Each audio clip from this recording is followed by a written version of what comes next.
এখানে নিয়েছি আমি হাফ কেজি ময়দা, আর এখানে সেদ্ধ চাল পাটায় বেটে নিয়েছি হাফ কেজি। সাথে দিব নারিকেল, তারপরে দিব তাল, তারপরে দিব চিনি,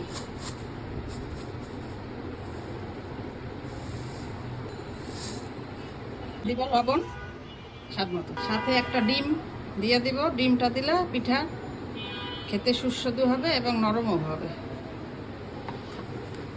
এখন আমি এটা ভালো মতো মেখে 2 ঘন্টা রেখে দিব। দেখেন এই যে আমি পানি নেই তাতে মানে এরকম হয়ে গেছে। পানি লাগবে না, সামান্য একটু পরিমাণ, মানে এভাবে মেখে নিয়ে এখন 2 ঘন্টা ঢেকে রেখে দিব।